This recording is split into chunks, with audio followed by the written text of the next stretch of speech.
Նստեք։ Մեծարգո պարոն վարչապետ, սիրելի հայրենակիցներ, բարի երեկո բոլորիդ։ Թույլ տվեք ձեր բոլորի անունից ողջունել Հայաստանի Հանրապետության վարչապետ Նիկոլ Փաշինյանին, ով բառացի 1 ժամ առաջ պաշտոնական այցով Լիտվայի վարչապետի հրավերով ժամանել է Վիլնյուս եւ առաջին հանդիպումը Լիտվային տեղի ունենում հայ համայնքի հետ վարչապետի խնդրանքով։ Ես բոլորի շնորհակալություն եմ ուզում հայտնել Կիրակի օրը երեկոյան, ուրեմն տարբեր քաղաքներից Լիտվայի, որ եկել եք Վիլնյուս եւ մասնակցում եք մեր այս հանդիպմանը, պարոն վարչապետ, մի անգամ եւս ձեզ ողջունել եւ խոսքը փոխանցել։ Շնորհակալ եմ շատ, սիրելի հայրենակիցներ, ուրախ եմ շատ այս հանդիպման համար եւ սա իմ առաջին պաշտոնական այցն է Լիտվայի Հանրապետություն եւ ես հույս ունեմ, որ այցը արդյունավետ կլինի։ Ամենայն դեպս պետք է արձանագրել հետեւյալը, որ 2020 թվականի հունիսի 20-ի խորհրդարանական ընտրություններից հետո նկատելի է, որ Եվրամիության եւ Եվրամիության երկրների հետաքրքրությունը Հայաստանի հետ հարաբերությունների հետագա զարգացման առումով մեծացել է, չնայած պետք է խոստովանել, որ այն երբեք էլ փոքր չի եղել եւ այս առումով Լիտվան առանձնահատուկ ակտիվություն է ցուցաբերում եւ փորձում է առանձնահատուկ աջակցություն ցուցաբերել Հայաստանին այդ առումով եւ սա ուրախալի փաստ է, մյուս կողմից էլ պատահական չէ, որովհետեւ Լիտվայի հետ ավանդական կապեր կան եւ կարծում եմ Լիտվան ավելի լավ է ճանաչում Հայաստանը կապված նաեւ խորհրդային միության ժամանակներում երկու երկրների միջև շատ ակտիվ շփումներ են եղել եւ մենք հույս ունենք, որ այս առումով այցը արդյունավետ կլինի։ Գիտեք, որ մենք հիմա Եվրամիության հետ աշխատում ենք առաջիկա 4 կամ 5 տարիների ընթացքում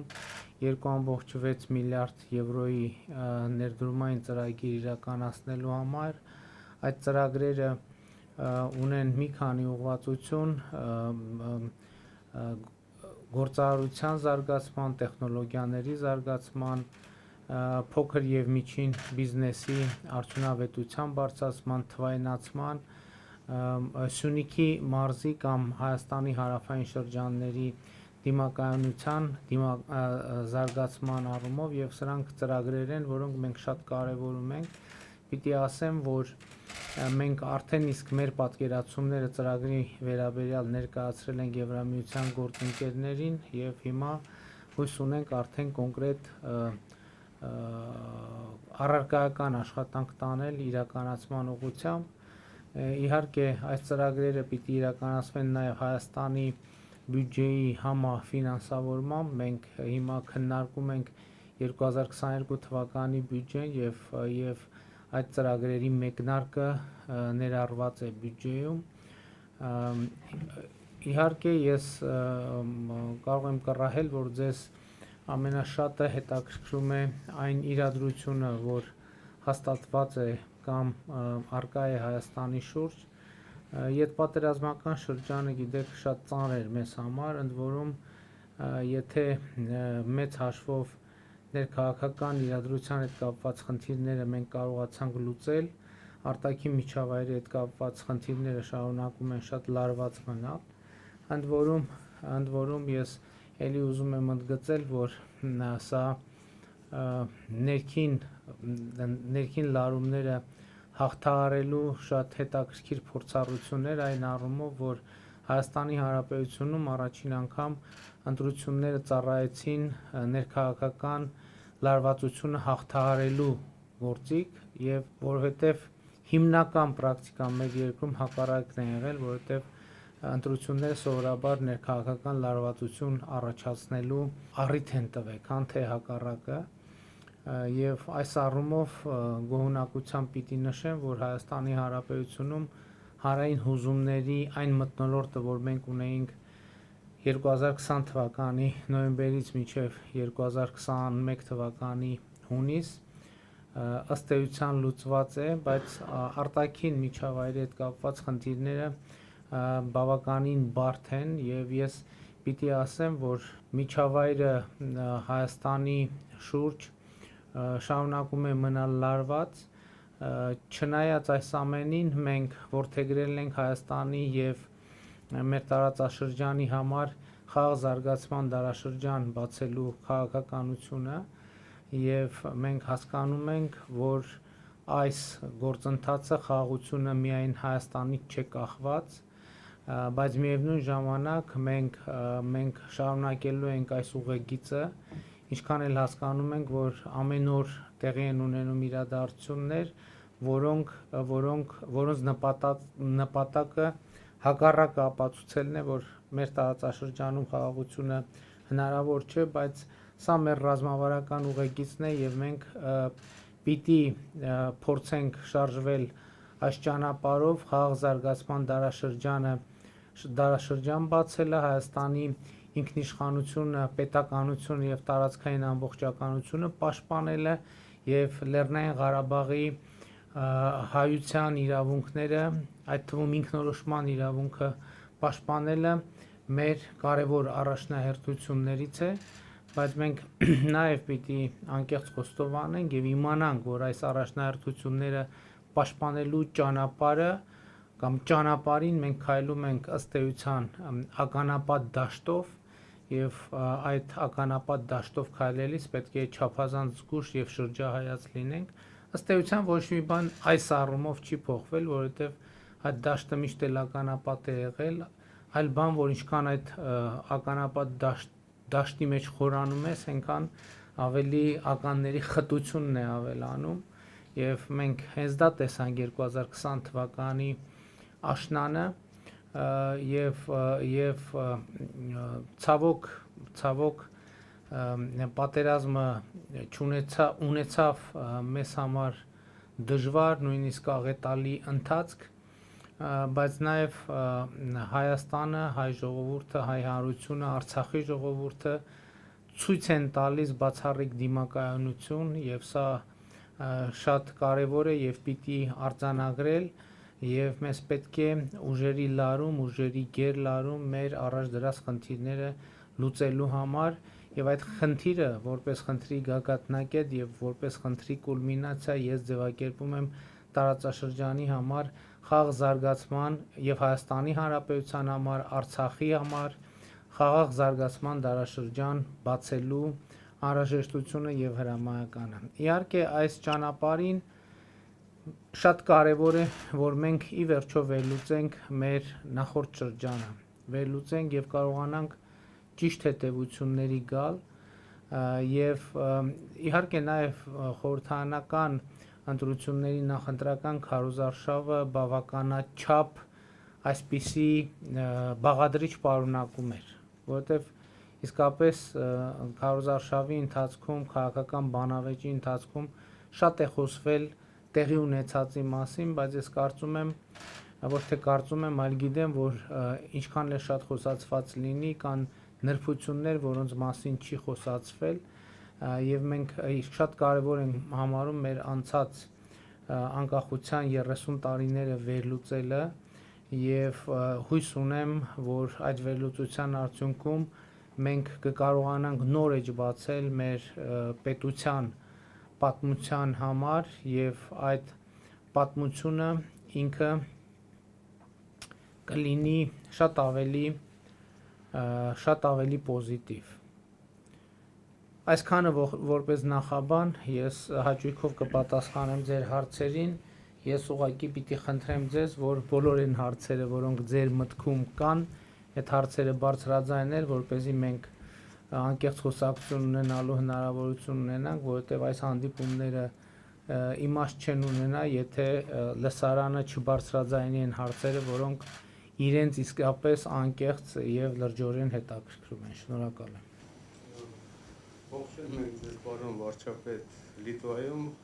Սկզբից ուզում եմ շնորհավորել ձեզ հայ ժողովրդի կողմից նորից վարչապետ ընտրվելու արդիվ։ Եվ եթե կարելի է, ես մենք խնդրանք, ոչ իմ կողմից, այլ գյումրեցիների կողմից, չգիտեմ ինչի, իմանալով, որ կարող է ձեր հետ հանդիպում ունենանք, ինձ խնդրեցին ձեզ փոխանցեմ։ Հետաքրքիր է, չէ՞, Վիլնյուսը գյումրեցիները Վիլնյուսում իրանց ասելիքը անպայման Երևանցի են, հենց որ համեցեք։ շատ խնդրեցին, որ կառավարությունը ուշադրություն դարձնի ոչ միայն մասնավոր ներդրումների, այլև կառավարական իշխանության կողմից աշխատանքային տեղեր ստեղծելու համար։ Միակ խնդրանքը դա է, որտեղ ասում են ահավոր ձևով ժողովուրդը աշխատանք չլինելու պատճառով լքում է քաղաքը։ Շատ լավ, իհարկե մենք աշխատատեղերի ստեղծումը մեզ համար շատ կարևոր է եւ ուղղակի պիտի պարզ արձանագրենք, թե կառավարությունը ինչպես է խթանում աշխատատեղերի ստեղծումը։ Կառավարության ստեղծած աշխատանքը պաշտոններն են ըստ էության պետական ծառայությունը եւ ես չեմ կարծում, թե որ պետական ծառայության օղակների բազմությունը մեր երկրին որևէ օգուտ կտա։ Մենք ինչ ճանապարհով ենք գնում։ Տեսեք, մենք օրինակ որդեգրել ենք Հայաստանում առաջիկա 5 տարիներին 300 դպրոց, 300 մանկապարտեզ, 500 դպրոց կառուցելու քաղաքականությունը։ 2022 թվականին մենք կապիտալ ներդրումների համար շուրջ 350 միլիարդ դրամ ենք նախատեսել։ Այսօր Շիրակի մարզում շատ լայն թափով իրականացվում է հյուսիս-հարավ ճանապարհի իրականացումը։ Այսօր Գյումրին, գիտեք ինչ, եթե սա այն դեպքերից է, երբ որ կարող ենք ասել, որ 2018 թվականից հետո Գյումրիում շատ մեծ փոփոխություններ են տեղի ունեցել եւ օրինակ ես ձեզ մի դեպք, մի բան պատմեմ, վերջերս մի առիթ կար եւ ես ոչ նախապես պլանավորված ձևով պիտի Գյումրի գնայի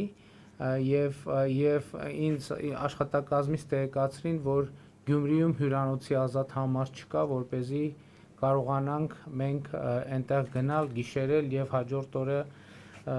հաջորդ օրը այլ աշխատանքով զբաղվել։ Ես նկատի ունեմ նաև տուրիստական այն ակտիվությունը, որ կա Գյումրիում, նաև մարդկանց համար հնարավորություն է։ Մենք տեսեք, մենք ինչ ենք ուզում, որն է մեր պատկերացումը։ Մենք ոչ թե ուզում ենք աշխատատեղ ստեղծենք ուղակի, որովհետև ասում եմ, կառավարության ստեղծած աշխատատեղը հիմնականում դրանք բյուջետային հիմնարկներ են։ Ասենք պետք է կառավարման ինչ որ օղակ ստեղծենք, նախարարություն ստեղծենք, նախարարության մասնաճյուղ ստեղծենք եւ իմիջիալոց ասեմ, բայց դա էլ ենք անում մենք։ Գյումրիում օրինակ հիմա ձևավորվում է Շիրակի մարզում եւ Լոռվա մարզում, ստեղծվում է բարեկային ոստիկանություն, որտեղ մի քանի 100 բոլորովին նոր աշխատատեղ է ձևավորվում, ընդ որում բավականին բարձր աշխատավարձով։ Եվ մենք հիմա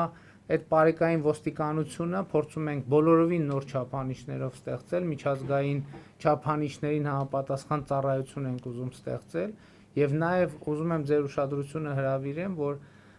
այս աշխատանք չնայած արդեն ընդունելությունը ավարտվել է, բայց Շիրակի մարզում նաեւ այսպիսի գործընթացներ են տեղի ունենում։ Վերջերս մի քանի տեղ արտակարգ իրավիճակների նախարարության փրկարար ծառայության ջոկատների նոր շենքեր գործարկվեցին, բայց ընդհանուր առմամբ բացի պետական տեղերից մեր նպատակն է միջավայր ստեղծել, որտեղ եթե տուրիստները շատանան Գյումրիում, այս տարի ընդամենը մի ամիս առաջ նորովի շահագործման հանձնվեց Գյումրիի օդանավակայանը, որը դուք տեսեք ընդհանրապես կոവിഡ്ը մեզ շատ խանգարեց, արդեն ես չգիտեմ, այդ չվերթը չէ, 2020 թվականի հունիսին էր առաջին չվերթը նախատեսված, Ryanair ընկերությունը արդեն չվերթներ էր նախատեսել, արդեն տոմսերը վաճառված ամեն ինչ, այսինքն տեսական չէր։ Այսինքն երբ որ Ryanair-ը սկսեր Գյումրի եւ մենք այդ ընթացքում կարծում եմ բավականին աշխատանք արվեց, որպեսզի Գյումրին պատրաստ լինի Եվրոպայից տուրիստներ ընդունելու։ Եվ այս process-ը իհարկե պիտի բերեր եւ կբերի նոր աշխատատեղերի ստեղծման։ Հիմա արդեն ինձ ասցին, ես չգիտեմ դա հայտարարվել է թե չի, ինձ ասցին, որ Aeroflot-ն է սկսելու թռնել Գյումրի։ Այս ամեն ինչը նկատի ունեմ, մեր ընկալումը հետեւյալն է՝ ստեղծել հնարավորություն մարդկանց համար, որպեսզի իրենց ստեղծարար ընդունակությունները կարողանան իրացնել։ Սա է ճիշտ ճանապարհը, որովհետեւ պետության կողմից ստեղծված աշխատատեղը մենք այս Շիրակի եւ Գյումրիի հետ կապված չի, բայց ընդհանուր տեսեք 2 օր առաջ շատ բան գործարք տեղի ունեցավ, երբ որ Հայաստանի կառավարությունը, Հայաստանի Հանրապետությունը 2000 թվականից հետո առաջին անգամ սեփականություն ունի, փայաբաժին ունի Հայաստանի ամենախոշոր ձեռնարկությունում, Զանգեզուրի պղնձամոլիբդենային կոմբինետում։ Այս պահին 15%, բայց մենք հույս ունենք, որ մեր փայաբաժինը ժամանակի հետ կավելանա եւ մեր սա ուղղակի բան չի, ուղղակի փայաբաժնի արք ու վաճառք չի, սա մի մեծ ներդրումային ծրագիր է եւ այդ ներդրումային ծրագիրը իրականացվելու է կառավարության աջակցությամբ եւ մասնավոր ընկերության կողմից։ Մենք ինչ ենք ուզում անենք, մենք ուզում ենք, որ տեսեք Հայաստանը այսօր երբ որ Հայաստանի արտահանման կառուցվածքը ուսումնասիրենք, կտեսնենք, որ մի հսկայական մասը ուղղակի խտանյութ է։ Այսինքն խտանյութ, որը օրինակ Եվրամիությունն է հիմնականում արտահանվում, որտեղ դրանից ձուլում են պղինձ։ Մենք ուզում ենք, որ Հայաստանում պղնձաձուլարան ստեղծվի։ Պղնձաձուլարանը հազարավոր աշխատատեղեր են։ Երբ որ Հայաստանում պղնձաձուլարան ստեղծվի եւ պատրաստի պղինձ ունենանք, Հայաստանում խորհրդային միության ժամանակներից օրինակ կաբելի գործարան ա եղել, հիմա ֆոտովոլտային կայանների հետ պանելների արտադրություն կա եւ այլն, այս ներդրումային ծրագրի շրջանակում տարբեր գնահատականներով առաջիկա տարիներին 5-6-7 տարվա ընթացքում մինչև 5000 աշխատատեղ կստեղծվի նոր։ Այսինքն ես նկատի ունեմ դա այդ հարցը մեր ամենօրյա ուշադրության կենտրոնում է, բայց տեսեք կառավարությունը ինքը չի գնում ասում ես պղնձաձուլարան եմ կառուցում։ Ոչ կառավարությունը փնտրում է եւ գտնում է գործընկեր, որը դա կանի, որովհետեւ ընդ որում նաեւ փորձը ինչա ցույց է տալիս մասնավորը ավելի էֆեկտիվ է այդ գործը անում կառավարության աջակցությամբ եւ այս բոլոր գործընթացները գնում են եւ առաջիկայում այսպիսի գործընթացներ ելի տեղի կունենան, այնպես որ ոչ միայն Գյումրիում, այսօր Սյունիքի մարզում մենք ամեն ինչ անում ենք գործարարությունը խթանելու համար։ Աշխատանքային խումբ է ստեղծվել, որը արդեն 1 միլիարդ չէ, 1 միլիարդ բացի պետական բյուջեով լրացուցիչ նախատեսված 1 միլիարդ դրամի, դա մոտ 2 միլիոն դոլարից ավել է, բացի եղած բյուջեից։ Ծրագրեր է իրականացվել Սյունիքի մարզում։ Այսօր Շուրնուղ գյուղում մի լրիվ նոր բնակելի թաղամաս է կառուցվում։ Եվ այս ամեն ինչ աշխատատեղեր են, որովհետև շինարարության վրա են մարդիկ աշխատում եւ այլն եւ այդպես շարունակ։ Իհարկե կորոնավիրուսը մեզ շատ մենակ մեզ չի, ամբողջ աշխարհում։ Բայց 19 թվականի մեր տնտեսությունը այնպիսի մեծ թափ էր հավաքել, մենք 2019 թվականին Եվրոպայի տարածաշրջանում ամենամեծ տնտեսական աճը ապահովված երկիրն ենք եղել եւ դա միջազգայինորեն հայտարարվել է եւ 2020 թվականի հունվար-փետրվար ամիսներին մենք 9%-ից ավել տնտեսական աճ ունեինք բայց կորոնավիրուսը 20 թվականը շատ վատ տարի ստացվեց մեզ համար եւ 21 թվականն այնպես չի որ լավ տարի է եւ հույս ունենք որ քայլ-քայլ կհաղթահարենք բոլոր տիպի ճգնաժամերը։ Պարոն վարչապետ, քանի որ դուք ասացիք անկես խոսակցություն լինի, ես երկու հարց ունեմ, որը վերաբերում է մեր հարևաններին։ Իրանի հետ կապված։ Իրանը միշտ դուք եք հանդիպել նախագահի հետ Իրանի միշտ այնպիսի տպավորություն է ստեղծել, որ եղբայրական հարաբերություններ են, շատ լավ հարաբերություններ են, բայց վերջերս իրանական մեծադաշտում անընդհատ գնում են տեղեկություններ, որ հակաիրանական կոալիցիա է ստեղծվում Ռուսաստան, Թուրքիա, Ադրբեջան եւ չգիտեմ ինչի, նաեւ Հայաստան։ Իրանի Իսլամական Հանրապետությունում հանրապետության հետ մենք ունենք շատ ջերմ հարաբերություններ եւ դուք տեղյակ եք, որ եւ Իրանի Իսլամական Հանրապետության նախագահ Ռայիսին պաշտոնը ստանձնել է օգոստոսին, ես էլ ընտրություններից հետո պաշտոնը ստանձնել եմ օգոստոսին եւ մենք օգոստոսից հետո 2 անգամ հանդիպել ենք։ Այսինքն այս փաստը ինքնին ցույց է տալիս, թե մենք ինչքան ենք կարևորում Իրանի Իսլամական Հանրապետության հետ հարաբերությունները եւ այո ճիշտ եք, իմիջիայլոց դա նորություն չի։ Եվ նորություն չի ինչը, որ կան այնուամենայնիվ որոշակի շրջանակներ, որոնց հաջողվում է ժամանակ առ ժամանակ Իրանի մամուլում հրապարակել նյութեր հետևյալ կոնտեքստով, որ Հայաստանը ներգրավված է ինչ որ դավադրությունների մեջ Իրանի Իսլամական Հանրապետության դեմ։ Եվ սա կարծում եմ, սա ես ասում եմ ձեզ համար, որովհետև Իրանի Իսլամական Հանրապետության մեր գործընկերները վստահ եմ սա գիտեն, որ Հայաստանի Հանրապետությունը երբեք չի ներքաշված եղել եւ երբեք չի ներքաշվի դավադրության մեջ ընդդեմ Իրանի Իսլամական Հանրապետության, որովհետեւ մեզ համար այդ հարաբերությունները չափազանց կարևոր հարաբերություններ են եւ ես ուզում եմ ասել, մենք չենք մոռանա երբեք, կարծում եմ հայ ժողովուրդը չի մոռանա երբեք, որ 90-ականների սկզբին Իրանը ըստ էության Հայաստանի համար եղել է կյանքի ճանապարհ եւ սա մի այնպիսի հիմք է մեր հարաբերությունների համար, որ Հայաստանի Հանրապետությունը չի կարող դավադրության մեջ ներքաշվել Իրանի հետ։ Այլ բան, որ օրինակ Իրանի հետ մեր տնտեսական հարաբերությունները շատ դեպքերում խոչընդոտվում են այն պատժամիջոցների պատճառով, որոնք գոյություն ունեն։ Եվ պիտի նկատեմ, որ ոչ միայն Հայաստանը, այլև աշխարհում ընդհանրապես շատ երկիր չկա, որ ունի հնարավորություն այդ պատժամիջոցները շրջանցել։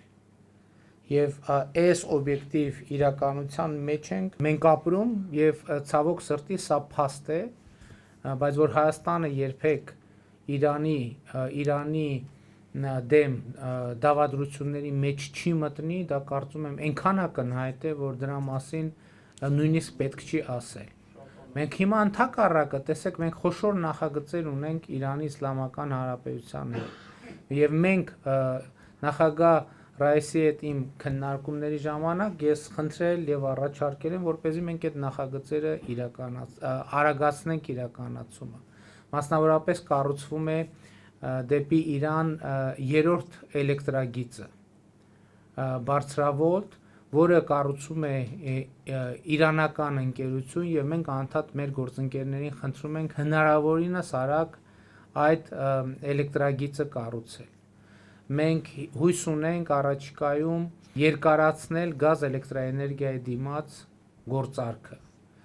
Մենք ընդհանրապես կարծում ենք եւ նախագահ Ռայիսի հետ 2 հանդիպումների ժամանակ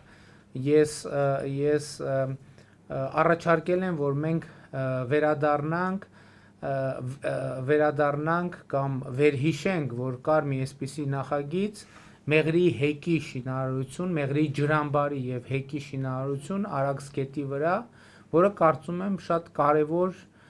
կարևոր է ոչ միայն էներգետիկ առումով, այլև ջրային ռեսուրսների համատեղ կառավարման առումով։ Եվ իմիջիայլոց ուզում եմ ասել, որ վերջին շրջանում Իրանի հետ մեր ունեցած երկարատև խնդիրներ են լուծվել։ Օրինակ Ագարակի պղնձամոլիբդենային կոմբինատի արտանետումների հետ կապված խնդիր կար Արաքսգետ եւ Իրանի մեր գործընկերները շատ երկար տարիներ այդ հարցը բարձրացնում էին եւ ես ուրախ եմ արձանագրել, ես խոստացել էի Իրանի մեր գործընկերներին, որ այդ հարցը կլուծվի եւ ուրախ եմ արձանագրել, որ այդ հարցը լուծվել է, որովհետեւ Ագարակի պղնձամոլիբդենային ֆաբրիկան, կոմբինատը անցել է փակ ցիկլի եւ արտանետումներ չի անում եւ նաեւ սա էր պատճառը, որ նույն սեփականատերն է Geopromining ընկերությունը, երբ որ մենք տեսանք, որ իդեմս Geopromining-ի ունենք գործընկեր, որը արձագանքում է կառավարության հորդորներին եւ սա մեծ հնարավորություն տվեց ավելի խորացնել հարաբերությունները Geopromining ընկերության հետ։ Ինչ վերաբերվում է թե ինչու տեղի ունեցավ պատերազմը, դա գիտեք շատ ավելի լայն համատեքստում պետքա դիտարկել եւ ես ձեզ ասեմ, պատերազմը տեղի ունեցավ էլի ստիպված եմ մեջ բերել, որ օրինակ 2018 թվականի ապրիլին, երբ որ Սերժ Սարգսյան ազգային ժողովում ընտրվում էր վարչապետ, իհարկե դրանից մի քանի օր հետո հրաժարական տվեց այս հայտնի հանգամանքներով, ինքը ազգային ժողովի ամբիոնից հայտարարեց ըստ էության, որ Ղարաբաղի հարցը թևակողել է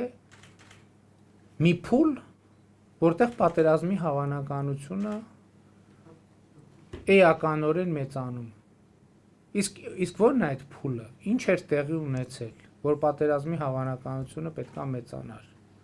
Ստեղի էր ունեցել շատ պարզ բան։ Բանակցային գործընթացը հանգել էր մի կետի, երբ որ Հայաստանի Հանրապետությունը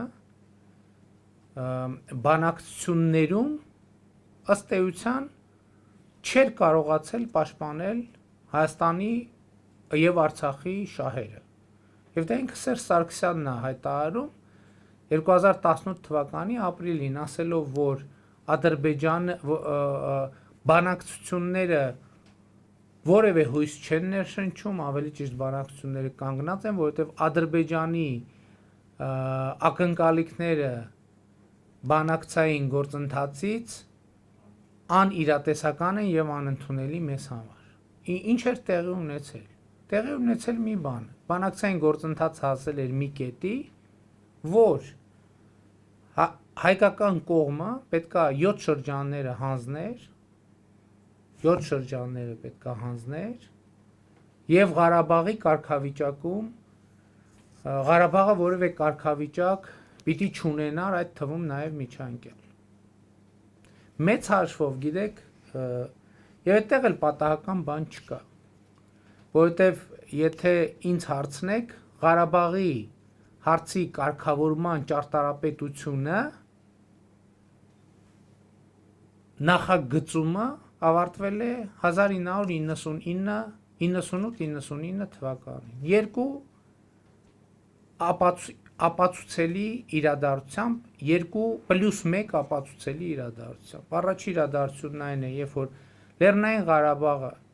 դուրս է թողնվել բանակցային սեղանից, այսպիսով կորցնելով միջազգայինորեն ճանաչված իր միակ կարգավիճակը, կներեք, ես ասում եմ իր միակ կարգավիճակը, բայց դա շատ լուրջ կարգավիճակ է, որովհետև պատկերացրեք Լեռնային Ղարաբաղի ներկայացուցիչը սեղանի շուրջ նստում էր Միացյալ Նահանգների, Ռուսաստանի, Ֆրանսիայի եւ Ադրբեջանի ներկայացուցիչների հետ խոսում էր որպես բանակցությունների եւ հակամարտության կողմ։ Հայաստանի Հանրապետությունը եկավ եւ ասեց, որ Ղարաբաղը պետք չի, որ լինի բանակցությունների սեղանի շուրջ։ Եվ ընդ որում սա ես չեմ ասում, սրա մասին հայտարարել է Ռուսաստանի Դաշնության արտաքին գործերի նախարար Սերգեյ Լավրովը։ Այսինքն սա ապացուցելի փաստ է։ Երկրորդ փաստը հետեւյալն է, որ Հայաստանի Հանրապետությունը 1999 թվականին կողմ է քննարկել Եվրոպայում անվտանգության խարտիային Ստամբուլում ընդունված, որտեղ հստակ ասվում է, որ ազգային փոքրամասնությունների քաղաքական, էթնիկ, մշակութային իրավունքների պաշտպանությունը ոչ թե պետքա խաթարի տարածքային ամբողջականությունը, այլ պետք է ընդհակառակը ամրապնդի այն եւ այդ բոլոր հարցերը պետք է լուծվեն գոյություն ունեցող պետության կազմում։ Այսինքն սրանք փաստեր են եւ հաջորդը այն ժամանակ, երբ որ Հայաստանը սկսել է բանակցել տարածքների փոխանակման սկզբունքով Լեռնային Ղարաբաղի հարցը լուծելու մասին, ինքը ըստ էության ընդունել է, որ Լեռնային Ղարաբաղը Ադրբեջանի մասը, որովհետև երբ որ տարածք ես փոխում, Մեղրի շրջանը պիտի տաս, որ Ղարաբաղը վերցնես, նշանակում է, որ Ղարաբաղը քո ընկալմամբ ունի նույն կարգավիճակը Մեղրին ստացողի համար, ինչ որ Մեղրին ունի Հայաստանի Հանրապետության համար։ Այսինքն իրականում ես այս աշխատանքային մեր քննարկումներում մեր թիմակիցներին ասում եմ, բայց էլի տենց կարող եմ համարել, որ երևի պետք է նաև այդ բանի մասին ասել, հրապարակային ասել այդ մասին։ Մենք իրականում այն բանակցային գործընթացը, որ տարվել է, իմ ժամանակակից բառապաշարով դա եղել է fake բանակցային գործընթաց, fake։ Ինչու՞։ Որովհետև երբ որ փորձ էր արվում իբր տարածքը միտեղ ընդունվում էր, որ Լեռնային Ղարաբաղի հարցը պետք է լուծվի ազգերի ինքնորոշման սկզբունքով, Հայաստանում եւ Արցախում մեծ էյֆորիա էր սկսվում։ Մինչդեռ նույնիսկ այդ պարագայում շատ բան չկար, ինչու, որովհետեւ այն բանակցությունները տեղի են ունենում հետևյալ սկզբունքի վրա՝ ազգերի ինքնորոշում, տարածքային ամբողջականություն եւ ազգերի ինքնորոշում։ Եվ գիտեք, որ Ադրբեջանի մեկնաբանությունն էր, որ ազգերի ինքնորոշում պետք է տեղի ունենա տարածքային ամբողջականության շրջանակներում։ Ինչի են իրանք այդպիսի բան ասում, որտեղից հնարավորություն ունեին այդպիսի բան ասելու։ Հենց իմ հիշատակած 99 թվականի Ստամբուլյան Եվրոպայում անվտանգության Ստամբուլյան խարտայի վրա հենվելով այնտեղի բանաձևն է, որ ասում է ազգի ինքնորոշումը իրավունքը պետության տարածքային ամբողջականությունը չպիտի խաթարի։ Եվ այդ ճարտարապետությունը այն ժամանակ արդեն նախագծվել է, թե ոնց պետքա լուծվի Ղարաբաղի հարցը։ Իսկ ինչու ավելի շուտ չի լուծվել բանի սկզբունքով, ասենք պատերազմը ինչու է տեղի ունեցել 2020 թվականին։ Ես դրա մասին էլ եմ նախկինում մի քանի անգամ խոսել։ Նախ մենք պիտի հիշենք, որ 2016 թվականին արդեն այդ զանգը հնչել էր, ընդ որում մենք պետք է իմանանք 2016 թվականի ապրիլյան պատերազմի ինչի համար է տեղի ունեցել եւ ինչ հանգամանքներում։ 2016 թվականի ապրիլյան պատերազմը տեղի է ունեցել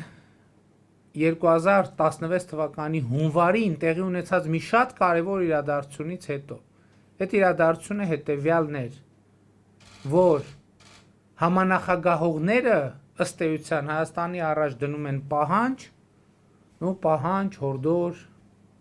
որ Հայաստանը հայկական կողմը պետքա հրաժարվի Լեռնային Ղարաբաղին միջանկյալ կարգավիճակ տալու տրամաբանությունից։ Դեռ հələ ոչ թե վերջնական, այլ միջանկյալ կարգավիճակ տալու տրամաբանությունից։ Հայկական կողմը բնականաբար չի համաձայնվում եւ ապրիլին սկսում է 2016 թվականի ապրիլին սկսում է պատերազմը, որը նախերգանքներ 20 թվականի։ Իսկ ինչա 20 թվական, ինչա 16 թվի պատերազմը կանգնել, 20 թվականի պատերազմը չի կանգնել։ Մեկը այն պատճառով, որ նախերգանք էր, եւ կար երկրորդ պատճառը։ 2011 թվականին էլ, 13-ին էլ, 14-ին էլ, 15-ին էլ, 16-ին էլ Ադրբեջանը վերլուծելով հասկացել է, որ ինքը կարա դեռ սպասի։ Ինչու՞։ Որովհետև ժամանակը աշխատում է իր օգտին։ Իսկ 2018 թվականի հեղափոխությունից 2019 թվականի տնտեսական ցուցանիշներից եւ Հայաստանի ռազմական կարիքների ձեռքբերումների վերլուծությունից Ադրբեջանը հասկացել է, որ էլ պետք չի սպասի, որովհետեւ եթե 2014 թվականին վստահ էր, որ 2018 թվականին Հայաստան ավելի թույլ է լինելու, քան 14 թվականին, 2019 թվականին վստահ չէր, որ 2023 թվականին Հայաստանը ավելի թույլ է լինելու, քան 2019 թվականին։ Ես չեմ ասում իրենից ուժեղ։ Ես ասում եմ Հայաստանը ինքը իր համեմատությամբ։ Էսա ծառայել, էսա եղել ամբողջ պատմությունը։ Եվ այսպիսին է իրողությունը։ Եվ հաջորդը պատերազմ կանխելու մասին են։ Շատ խոսվում է, որը շատ կարևոր թեմա է։ Մենք բոլորս պետք է իմանանք, որ հնարավոր չէ պատերազմը կանխել առանց տարածքների վերադարձի առանց նախապայմանի։ Այսինքն, եթե մենք ուզում ենք պատերազմը կանխենք, մենք պիտի տարածքները վերադարձնենք առանց նախապայմանի։ Առնվազն 5-ը, N2-ի հարցը ուրիշ հարց է, այդ էլ ժամանակի ընթացքում մի անգամ ես դրա մասին ազգային ժողովում խոսել եմ, բայց իրականում 7 տարածք մենք պետք է վերադարձնենք առանց նախապայմանի։ Շատ են խոսում Շուշիի մասին, ճիշտ է։ Եվ ես դրան էլ եմ անդրադարձել, ես չգիտեմ դուք առիթ ունեցել եք հետևելու թե չէ, որ ես ասացի, որ միշտ էլ Շուշիի հարցը եղել է, որովհետև Ադրբեջանը երբեք չի հրաժարվել այն մտքից, որ Ղարաբաղի ադրբեջանցիները պիտի վերադառնան եւ բնակվեն Ղարաբաղում։ Իսկ որտեղ պետք է բնակվեն, եւ հայկական կողմն էլ չի վիճարկել դա իմիջայլոց։ Ավելին, երբ որ բանակցային բանի սեղանի շուրջ եղել է, այսպես ասած, հանրաքվեի կամ հարցման կամ պլեբիսցիտի տարբերակ, հայկական կողմն էլ ընդունել, որ պետք է նաև Լեռնային Ղարաբաղի ադրբեջանցիները այդ հանրաքվեին կամ պլեբիսցիտին մասնակցեն, որպես Լեռնային Ղարաբաղի բնակիչ։ Բայց Լեռնային Ղարաբաղի ադրբեջանցի բնակիչները որտեղ էին բնակվելու։ Բնակիչ նշանակում է բնակության տեղ ունեցող, չէ՞։ Որտեղ էին բնակվելու։ Տրամաբանորեն այնտեղ, որտեղ բնակվել են, եթե նրանք այդտեղ բնակված լինելու հանգամանքով են այդ կարգավիճակը ստանում։ Բայց ես իմանայեմ ինչի եմ այս ամեն ինչը ասում, օրինակ շատերը հարցնում են եւ իմիջիալուց միջազգային դիտորդներն են, այդ ոնց եղավ, որ այս պատերազմից հետո այս կառավարությունը նորից ընտրություններում հաղթեց։ Փառք Աստծո ընտրությունների լեգիտիմությունը եւ օրինականությունը Հայաստանից դուրս ոչ մեկ կասկածի տակ չի դնում, Հայաստանի ներսում է կասկածի տակ են դնում այն ուժերը, որոնք ժողովուրդն էլ կասկածի տակ չի դնում։ Բարձ պատճառով հաղթեց Հայաստանի կառավարությունը, որովհետև մենք դուրս եկանք եւ ժողովրդի հետ անկեղծ խոսեցինք։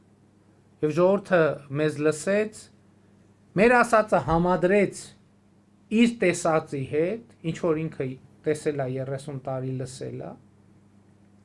Հիմա այսօր մեզ այսքան քննադատում են, ասում են, բան, ինչ եք ասել այդ ճանապարհի հետ կապված պատմությունը Սյունիքի մարզում։ Բայց Սյունիքի ավագ սերնդի ներկայացուցիչները գիտեն, որ 90-ականների կոնֆլիկտը երբ որ սկսել է, այդ ճանապարհը փակ է եղել։ Կոնֆլիկտի մեկնարկին այդ ճանապարհը փակ է եղել եւ անընդհատ կոնֆլիկտի բախումների թատերաբեմ է եղել ճանապարհը։ Հենց Էյվազլի եւ Չայզամի գյուղերի հատվածում, որոնք եղել են սովետական ադրբեջանական գյուղեր։ Գիտեք, հասկանում եք, մենք մեր ընդհանրապես 30 տարվա ամենամեծ խնդրեմը այն է եղել, որ մենք իրականության հետ չենք առերեսվել։ Չենք առերեսվել իրականության հետ։ Մենք ասել ենք իրար սենց հավաքվել ենք, ասել ենք փաստարկներ, խոսել ենք, բայց մենք հարց չենք տվել, իսկ դրսի հայացքից մեր ասածը ո՞նց է հնչում։ Իսկ դրսում միջազգային հանրությունը մեր ասածը ո՞նց է ընկալում։ Ընկալում է, թե չի ընկալում։ Եվ եթե ամեն ինչ մեր ասելով լներ, ցավոք այդպես չի եւ չի էլ կարող լինել։ Մեր ընկալումը ինչա, որ մենք իրողությունները պետք է արձանագրենք, սպառնալիքները պետք է արձանագրենք եւ ազգային ընկալում ձևավորենք այդ հարցերի շուրջ։ Կներեք, այ Շուշիի մասին այդքան խոսում են։ 30 տարվա ընթացքում Շուշիում քանի բնակելի շենք է կառուցվել։ Մենք տեղյակ ենք, լսել ենք։ Քանի շենք է բնակելի կառուցվել։ Համարյա ոչ։ Հա, ոչ մի, բա ինչի։ Ինչի մեկը հարց չի տալիս, ինչի չի կառուցվել։ Ինչն է պատճառը, որ չի կառուցվել։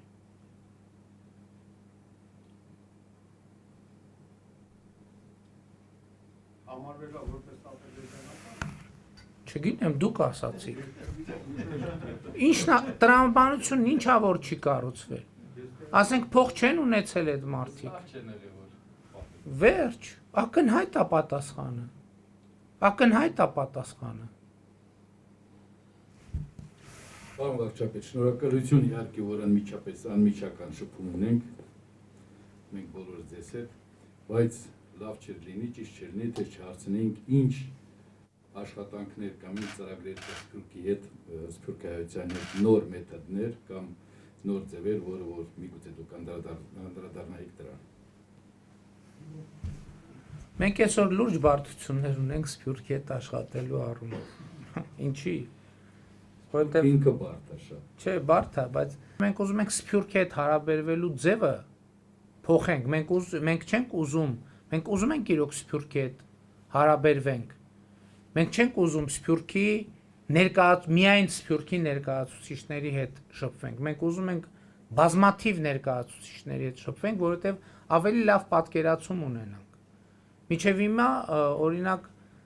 դուք շատ ճիշտ նկատեցիք, ասացիք Սփյուռքը բարդ կառույց է, չէ՞, բայց պիտի արձանագրենք, որ մենք այդքան էլ լավ չենք ճանաչում Սփյուռքը։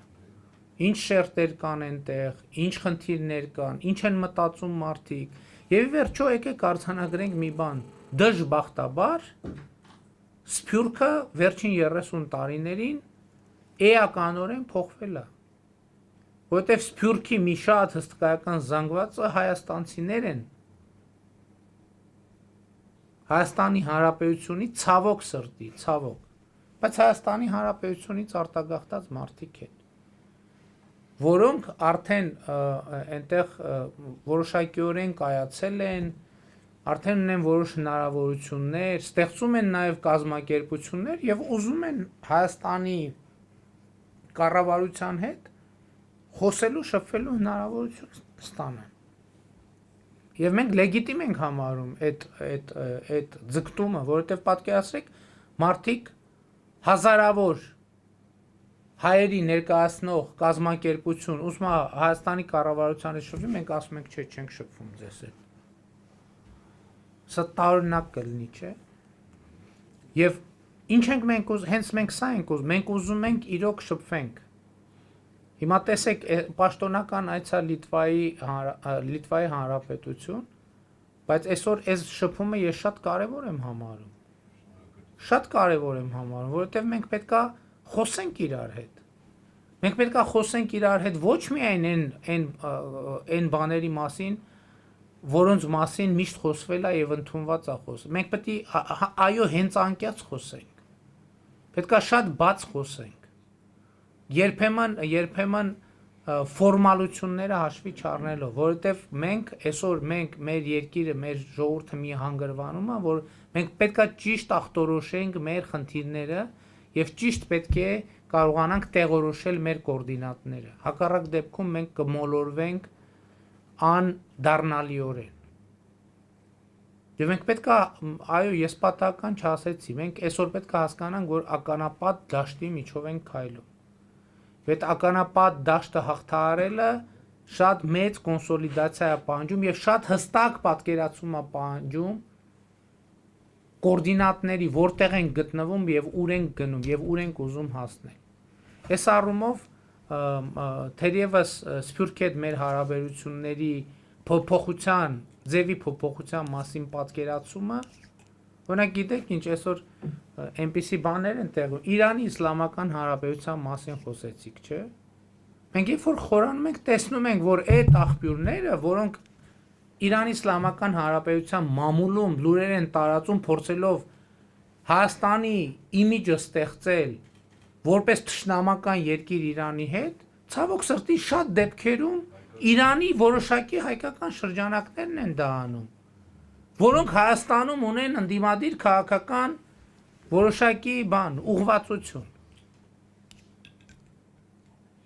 Ինչ են շահելու։ Չգիտեմ, այս վերջերս խորհրդանում էլ քննարկում եղավ,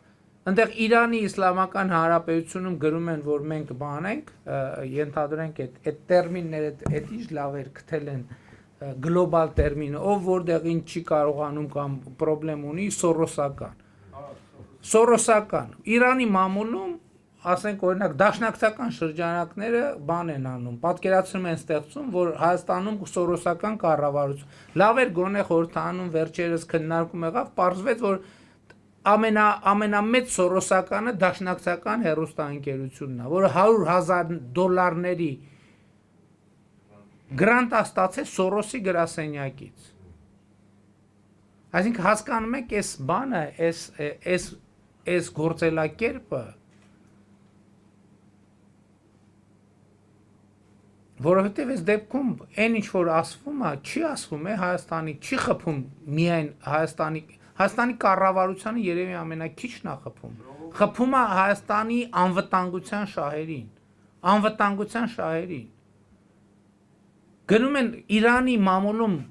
նյութ են տպում, որ Հայաստանի կառավարությունը գաղտնի պայմանավորվածություն է ձեռք բերել, որ Սյունիքի մարզը հանձնելու է։ Հասկանում եք դուք սա ինչ է նշանակում։ Վեր են կենում մի երկու հոգի էլ կան, վեր են կենում, իրանց թվում է, թե իրանք իրավունք ունեն սյունեցիների անունից խոսելու։ Ոչ կներեք սյունեցիների անունից խոսելու իրավունք ես ունեմ, որովհետև ընտրություններում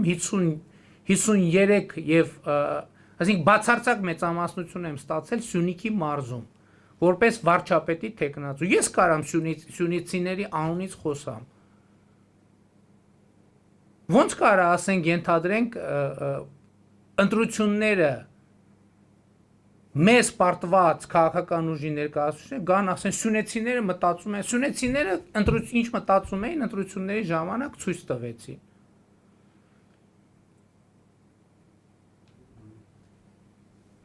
Այսպիսի բաներ կա, որ խնդիրն այն չի, որ ինչ որ ձևով մեզ ահված, խնդիրն այն է, որ ես այդ օրինակը պատահական չբերեցի, մի երկու անգամ ասել եմ, այնպիսի տպավորություն կա, խորհրդային միության ժամանակ կար, մի հատ պատերազմ, երկրորդ համաշխարհային պատերազմի մասին մի ֆիլմ կար, տենց մանկության ժամանակներից տպավորվել է, որպես շպիոնական գործողություն, որ տենց գիշերը խարույկներ էին վառում, որ ինքնաթիռի համար, որ դեսանտը ինչն է ստեղ։ Տպավորությունն է, որ մարդիկ կան նստած խարույկներ են վառում, այստեղ սահմանը լավ չի պահվում, կարող եք ստեղից մտնել, կարող եք ու ընդ որում իրանք ինչ թիրախներ տալիս են, շատ կոնկրետ այդ թիրախները ուշադրության են արժանանում։ Ազգային ժողովի այդ հայտարարությունը, թե ինչ է կատարվում այնտեղ, մենք այստեղ կարմարում ենք։ Իսկ ինչ է կատարվում։ Այդ կռիվները, այդ շիշնետելը, այդ որ անընդհատ մենք էլ այստեղ վատ ենք զգում մեզ։ Միթե չի կարելի դրանց, չգիտեմ, մետապոզիցիային օրենք կա, կարգ կա, ոնց կարելի է այդպես։ Դե գիտեք ինչ, ընդդիմությունը շատ կարևոր ինստիտուտ է ժողովրդավարական երկրի համար եւ մենք շատ կարևոր ենք համարում, որ Հայաստանում ընդդիմությունը գործունեություն ծավալելու հնարավորություն ունենա, մեկ շիշ են շպրտում համենայն դեպս այդ շշերը, որոնք հաճելի չի, ինչ խոսք հաճելի չի, բայց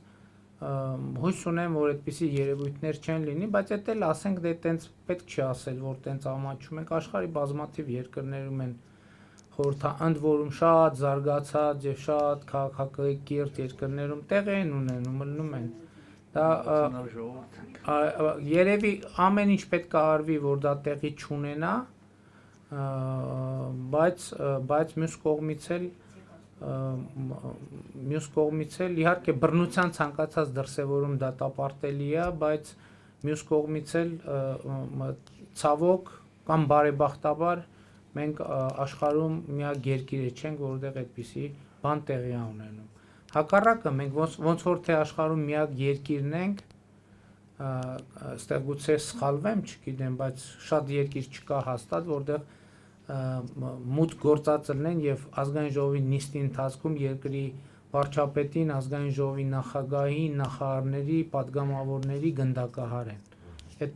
Այդտեղ երևի թե, չգիտեմ, միակն ենք, համեն դեպս ես ուրիշ դեպք չգիտեմ։ Սա այն դեպքն է, որի համար իրոք պետքա ոչ միայն ցավել, այլև ամաչել եւ դրա համար մենք նաեւ հաշվի առնելով շատ հանգամանքներ, դրանից ընդդիմությունը բողոքում է, իժուր է բողոքում, բայց մենք ազգային ժողովում պատշաճ անվտանգության միջոցներ ենք ձեռնարկում, որպեսզի հոկտեմբերի 27 կամ նման խայտառակ դեպքերի կրկնություն չունենանք։ Իհարկե հույս ունեմ մի բանում մեր ժողովուրդը մեզ այլևս չի մեղադրում, այն ընտրություններից առաջ շատ էին մեղադրում թավիշ, հիմա հույս ունենք, որ գոնե թավիշի մեջ չի մեղադրում, որ մենք իրենցից ստացած մանդատը, իրենցից ստացած պողպատե մանդատը եւ օրենքի եւ իրավունքի դիկտատուրա հաստատելու հանձնառությունը մենք հստակ կատարում ենք եւ կշարունակենք կատարել։ Մեծ հաշվով գիտեք ինչ, ես անկեղծ ասեմ, կարծում եմ, որ ներքին ներքաղաքական բոլոր հարցերը լուծելի են շատ այդտեղ որևէ սպառնալիք չեմ տեսնում, մեր սպառնալիքները արտաքին սպառնալիքներ են եւ պետքա կենտրոնանանք այդ արտաքին սպառնալիքների կառավարման հարցի վրա։ Շնորհակալ եմ։ Պարոն վարչապետ, ես 3 հատ հարց ունեմ, եթե կարելի է։ Ամենից 3-ն է տամ։ Առաջինը ձեզ ուզում եի հարցնել Սփյուռքի հարցով, որտեվ այնց է ստացվել, որ մենք Սփյուռքում գտնվելով ոնց որ Հայաստանի ազգի մասն ենք, բայց Հայաստանի Հանրապետության մասը չենք։ Ու ոնց կարելի է այնց անել, որ մենք լինենք նաև Հայաստանի Հանրապետության մասը, որ մենք լինենք Հայաստանի, որտեղ բոլորը չկարան Հայաստանի քաղաքացիություն ստանան,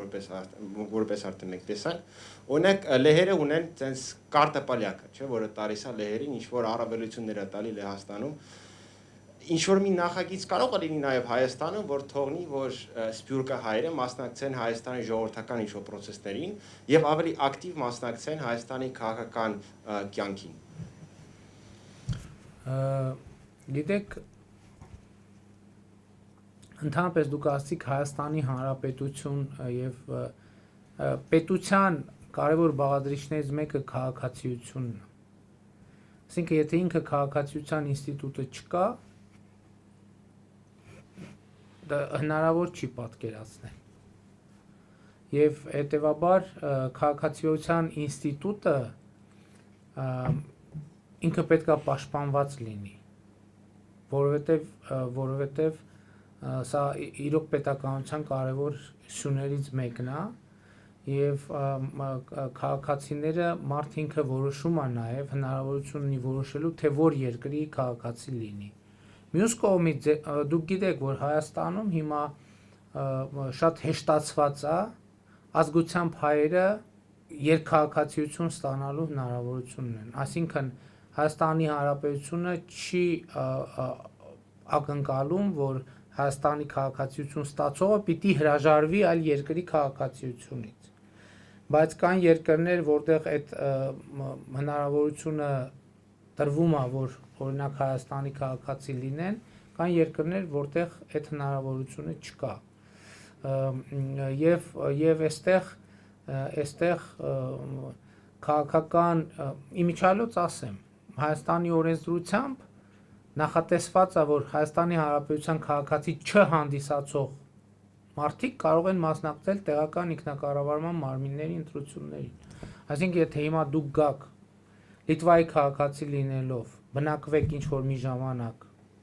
օրինակ Երևանում, Գյումրիում, Վանաձորում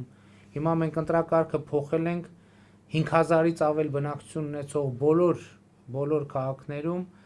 ընտրությունները տեղի են ունենում համամասնական ընտրակարգով։ Այսինքն դուք հնարավորություն ունեք այդ քաղաքական, այսինքն նկատի ունեմ տեղական ինքնակառավարման մարմինների ընտրությունները մաքսիմալ քաղաքականացվել են։ Դուք այդ քաղաքական կյանքին կարող եք մասնակցել, այդ հնարավորությունը կա։ Մյուս ձևերով հիմա գիտեք ինչ, հիմա Facebook-յան ցանկացած օգտատեր ինքը արդեն քաղաքական կյանքի շատ ակտիվ մասնակից է, եթե դուք հայկական միջավայրում Facebook-ի կաք, ուրեմն կարող եք համարել, որ ձեր ազդեցությունը եւ ձեր խոսքը տեղ հասցնելու հնարավորություն ունեք։ Իսկ քարտը, չգիտեմ, համեն դեպս ես առաջի անգամ եմ տենց գաղափարի մասին լսում, արձանագրում եմ այդ գաղափարը, չգիտեմ դա ինչ կտա, բայց եթե պարզվի, որ որևէ ռեալ բան կտա, մենք դա էլ կնայենք, ոչ մի խնդիր չկա, բայց կարծում եմ, որ բանին մեզ հայերիս քարտ առանձնապես պետք չի, որովհետև մեր հայ լինելը մեր սենց ճակատին դաջված է, որ տեն չի լինում, որ օդանավակայանում մեկ է մի 100 մետրից մարդ եք տենում, ասում եք հայ է հաստատ, որովհետև պարզվում է իրոք հայ է։ Հա, շատ բան, մենք հիմա ծրագիր ունենք շատ կարևոր, իգործ ծրագիրը, որով Սփյուռքի մասնագետներին հրավիրում ենք Հայաստանում աշխատելու եւ ինչ այլոց արդեն մենք այդ ծրագրով եկած մարդ ունենք, որ փոխնախարարի տեղակալա նշանակվել, նախարարի խորհրդականա նշանակվել եւ էկոնոմիկայի նախարարությունում գործակալության ներդրումների հետ կապված գործակալության ղեկավարը նշանակվել եւ կան մարդիկ, որոնք այլ տարբեր աշխատանքների են նշանակվել, նենց որ այդ մեխանիզմը կա։ Շատ լավ, շնորհակալություն։ Մեկ էլ այսպիսի հարց ունեի, ինչպես ենք մենք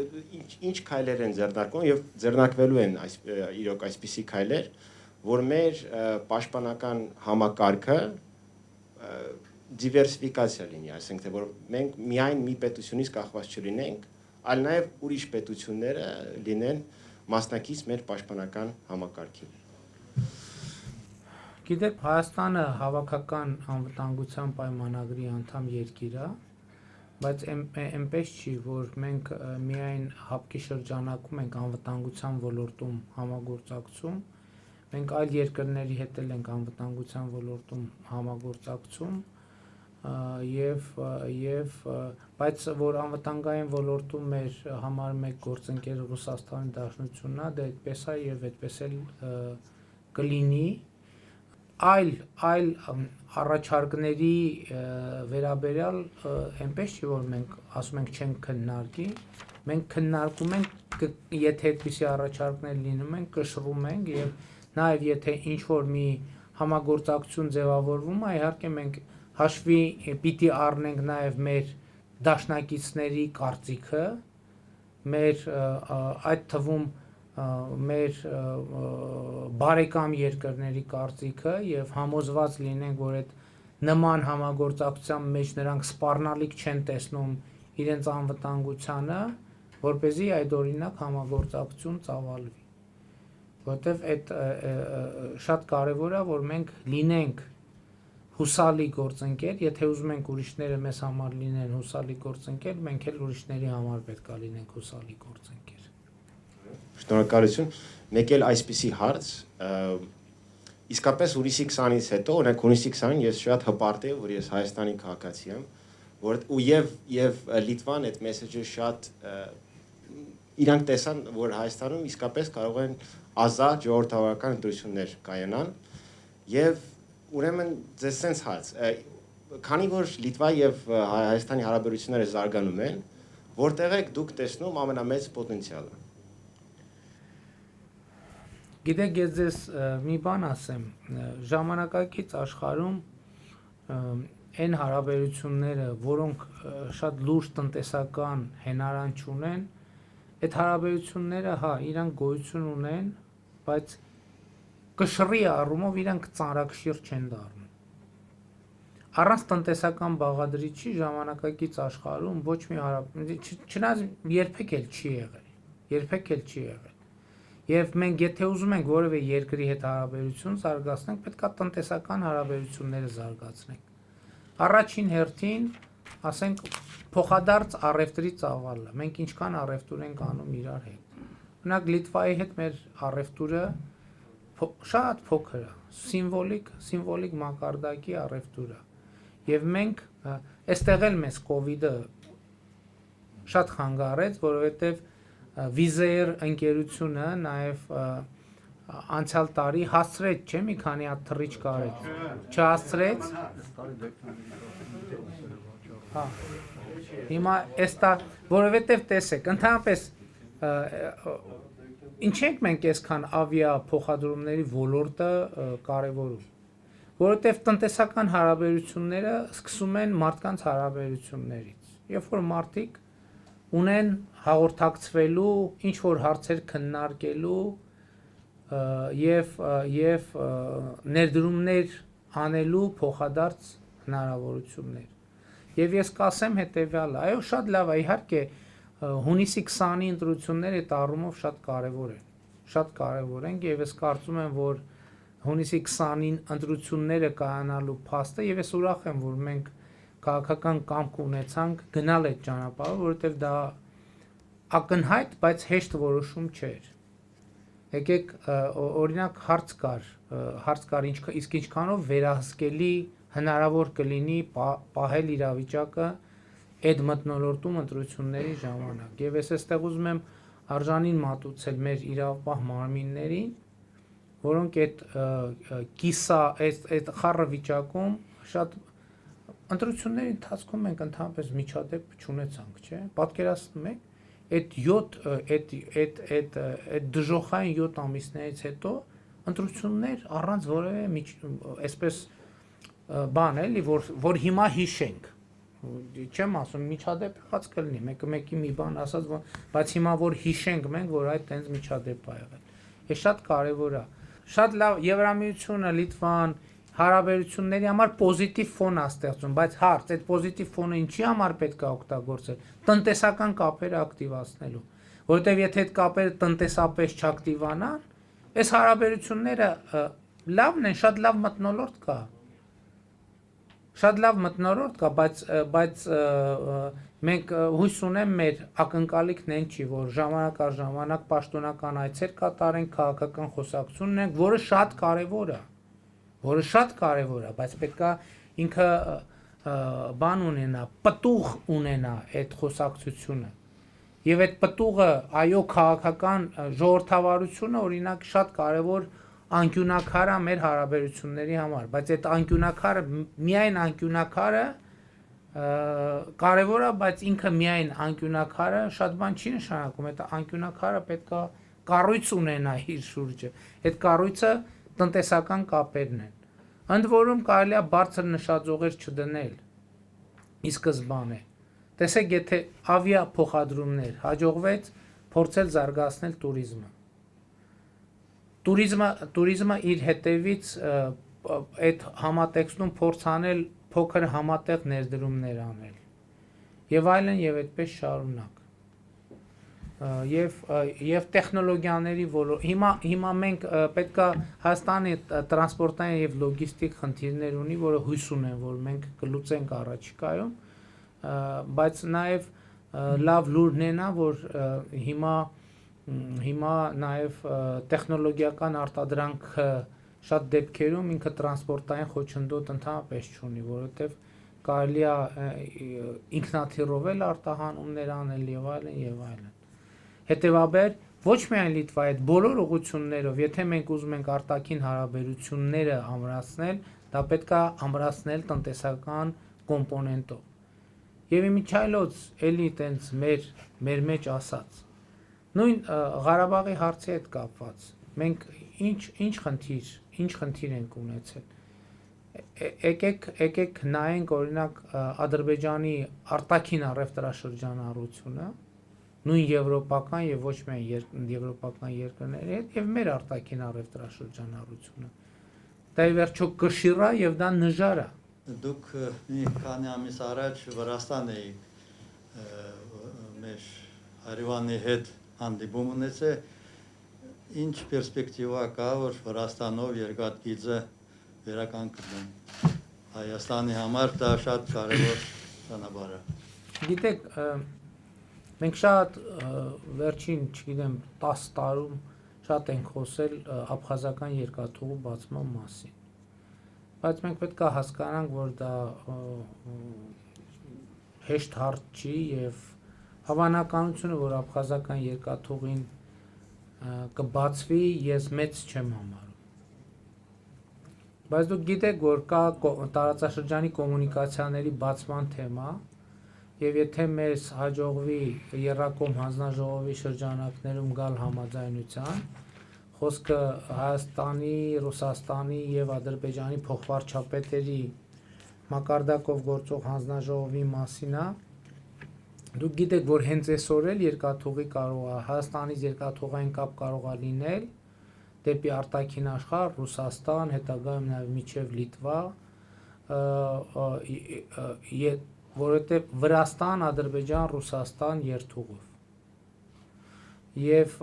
երբ որ մենք վերջին այցի ժամանակ այդ հնարավորությունը քննարկում էին, Վրաստանի մեր գործընկերները ասացին, որ իրենք պատրաստ են, եթե 3 երկրների միջև համաձայնությունը ձեռք բերվի, իրենք պատրաստ են հաճույքով օժանդակել այդ երթուղու գործարկմանը, այսինքն գործարկելու բան չկա էլ, երկաթուղին կա, գոյություն ունի, մնում է որ քաղաքական համաձայնություն լինի, որ այդ երկաթուղով բեռներ են տեղափոխվելու։ Փոքր նվեր ունենք, կարամ դες։ Եթե փոքր է իրոք, Փոքր քաղաք են ներկայացնում փոքր նվեր։ Շաուլիայի 4-րդ քաղաքն է, փոքր նվեր, դեպքաչերի սարում են։ Շաուլիայից, հա։ Եղբայրս Միչալոց Շաուլիայի մածառայը։ Եկել եմ որ հասկանամ, էլի մոդիկից մարդուն զգաս։ Ճիշտ ասած կրվից առաջ մենք շատ ուրախացանք ամեն ինչով, այդ կրվին օգնեցինք, ֆինանսապես իմ աղբերը անձնական գնաց կրվին մասնակցեց ու ինչ եմ ուզում ասեմ, դրանից հետո ոնց որ մեր մեջ մի բան կոտրվեց կրվից հետո։ Ես կուզեի որ դուք կարողանաք դա վերականգնեք, ինչքան ուզում ալի մենք կարող աստեղ քիչ ենք, բայց պոտենցիալը մեծ է։ Շատ լավ, այս հանդիպումները նաև այդ նպատակն ունեն, իհարկե այդ շփման, բարձա որ պատերազմից հետո շատ մեծ նեգատիվ կար կառավարության եւ այսօր էլ կա այդ նեգատիվը, բայց մենք հենց դրա համար ընտրություններ արեցինք, որովհետեւ մենք չենք պատկերացնում մի իրավիճակ, երբ որ մեր ժողովուրդը մեզ չի վստահում եւ մենք շարունակում ենք իշխանություն լինել։ Եվ իմիջայլոց ընտրությունների արդյունքները շատերի համար զարմանալի էին, բայց եթե անկեղծ լինենք, մեզ համար զարմանալի չէին, որովհետև մենք շփվում ենք, երբեք մեր քաղաքացիների հետ մենք շփումը չենք դադարեցրել, երբեք չենք դադարեցրել։ Ու գիտեք, ես ասում եմ, այո, շատ մեծ նեգատիվ կա, բայց մյուս կողմից էլ, եթե հիմա կներեք թույլ տվեք այսպիսի հավակնոտ բան ասեմ, բայց եթե Սփյուռքում էլ ընտրություն լինի, ես համոզված եմ մոտավորապես նույն բանը կլինի։ Որովհետև Հայաստան այսօր մանավանդ տեխնոլոգիական դարում, հա մարդիկ կան Facebook-ի վրա շատ մեծ փող են ծախսում եւ այլն, տպավորություններ ստեղծելու։ Բայց ընդ որում ես ուզում եմ ասել, որ Հայաստանում ընտրությունները տեղի են ունեցել։ Այսպիսի բան Հայաստանի պատմության մեջ չի եղել։ Այսօր մարդիկ կան ասում են, վայ, բան ժողովրդավարությունը իրականում այդպես չի։ Ընտրությունները տեղի են ունեցել մի պայմաններում, Հայաստանում առնվազն եղել են քանի 3, 4, 5 հեռուստաընկերություն, 5 հեռուստաընկեր, որոնք 24 ժամ ամենավերջին, ամենաքստմնելի բաներն են տարածել մեր մասին, իմ մասին, իմ ընտանիքի մասին, ինչ ասես չեն ասել։ Facebook-ով որևէ սահմանափակում չի եղել, ինչ ասես չեն ասել։ Փողոցներում հանրահավաքի եւ այլն ոչ ինչքան ամիսով, թե օրերով, չեմ էլ հիշում ինչքան մայրաքաղաքի կենտրոնական փողոցն են փակել, ընդ որում ես ուզում եմ մենք էտել բան անենք, էտել արձանագրենք։ Մենք այդ ամբողջ իրավիճակը լուծել ենք առանց մի կրակոցի։ Առանց մի կրակոց չի ինչել Հայաստանի Հանրապետությունում, դուք այդպիսի բան պատմության մեջ, չգիտեմ, կարելի է էլի հանդիպել, թե չէ։ Շատ հետաքրքիր է, որտեղից հա ձեր մեջ այդ ուժը, որ դուք չթողեցիք, չգնացիք, բան չեղավ էլի դրանից հետո։ Դե գիտեք, ամսի 8-ից բան է ստանում, նամակներ է ստանում, երբ որ ասում էին դավաճան, այդ քաղաքական բաները, հազարավոր մարդիկ ինձ գրում էին, եթե հանկարծ հրաժարական տաս, այդ ժամանակ կլնես իսկական դավաճան։ Այդ մարդիկ են տալիս ուժը, որովհետև եւ ես դրա համար էլ շատ բան էր իրավիճակը։ Մենք ինչ ասցինք, կային քաղաքական ուժեր, որոնք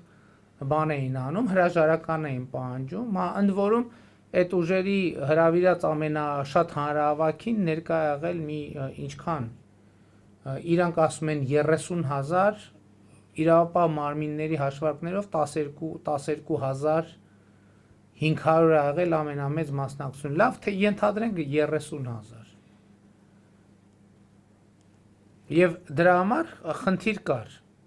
խնդիր կար երկրում եւ մենք ասացինք եկեք իմիջիալոց ես դեռ դեկտեմբերին եմ առաջարկել որ գնանք արտահերթ խորհրդարանական ընտրությունների եւ ընդդիմությունը մերժեց այդ առաջարկը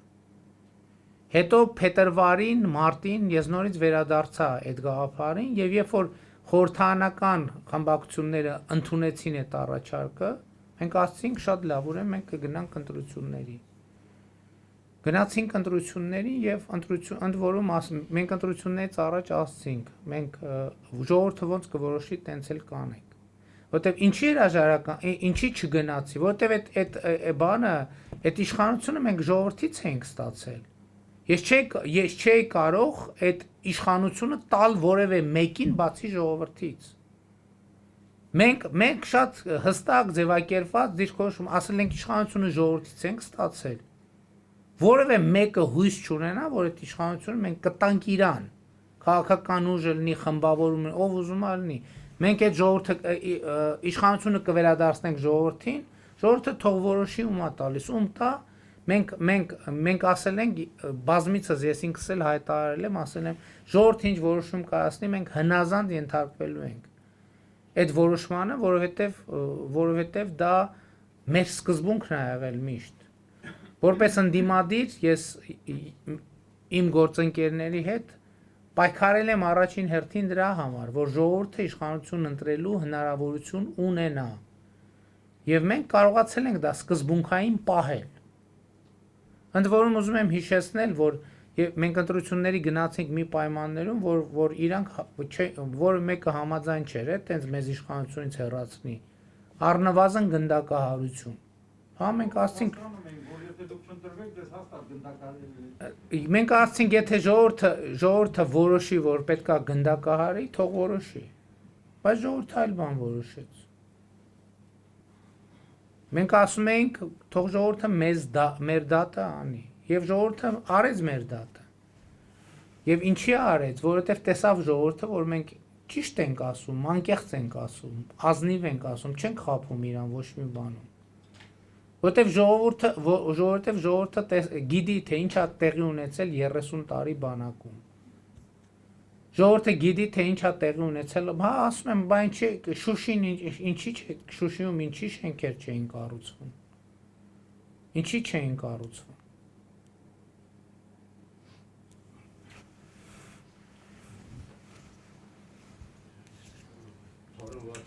Այնպես չի, ներողություն այնպես չի, որ մենք գտնում ենք, որ պետք է մարդիկ համատարած մեզնից գոհ լինեն։ Մենք ասում ենք, մենք էլ ենք, առաջին դժգոհը մեզնից մենք ենք։ Բայց մյուս կողմից թող ասեն, իսկ ինչ պետք է անեինք։ Դուք բերել եք բանակցային գործընթաց հասցրել եք մի կետի, որ այդ տարածքները առանց նախապայմանի պետք է վերադարձվեր եւ Ղարաբաղի որևէ կարգավիճակից հրաժարվելով։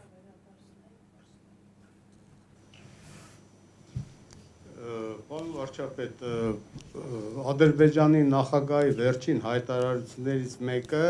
որ եթե Հայաստանը ներկայացնի ականապատման դաշտերի Ղարաբաղի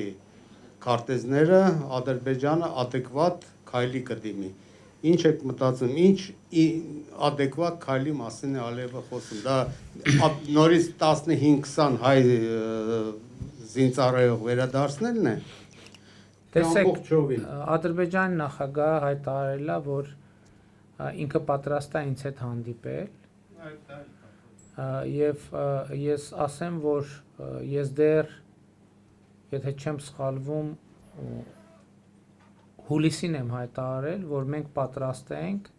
եւ բարձր եւ բարձրագույն մակարդակում հանդիպել, այսինքն այդ թարգմանաբար նշանակում է եւ արտգործնախարարների մակարդակով եւ վարչապետ նախագահ մակարդակով պատրաստ ենք հանդիպել եւ ես նաեւ վերջերս ՄԱԿ-ի գլխավոր ասամբլեայում ունեցած ելույթում հայտարարել եմ, որ Լեռնային Ղարաբաղի հարցը սպասում է իր լուծմանը եւ ես կարող եմ ասել, որ մի քանի անգամ արդեն ողջունել ենք ԵԱԿ Մինսկի խմբի համանախագահների հայտարարությունը, որտեղ նրանք խոսում են, արձանագրում են Լեռնային Ղարաբաղի հակամարտությունը լուծելու անհրաժեշտության եւ այս նպատակով խաղաղ գործընթացը վերականգնելու անհրաժեշտության մասին եւ այս համատեքստում իհարկե ինչպես նախկինում ես հայտարարել եմ, հիմա էլ եմ հայտարարում, որ պատրաստ եմ հանդիպել Ադրբեջանի նախագահի հետ ձեր կոնկրետ նշած հարցին կարող եմ տալ հետեւյալ պատասխանը։ Այդ ենթադրվող առաջիկա հանդիպմանը ես պատրաստ եմ ինձ հետ տանել այն քարտեզները, որոնց մասին խոսք է գնում, իսկ խոսք է գնում այն քարտեզների մասին, որոնք Հայաստանի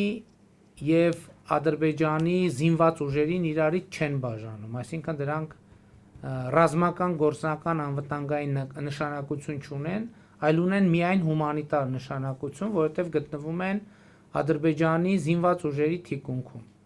Ես պատրաստ եմ մեր ունեցած բոլոր քարտեզները ինձ հետ տանել եւ Ադրբեջանի նախագահին կոչ եմ անում իր հետ բերել մեր բոլոր գերիներին։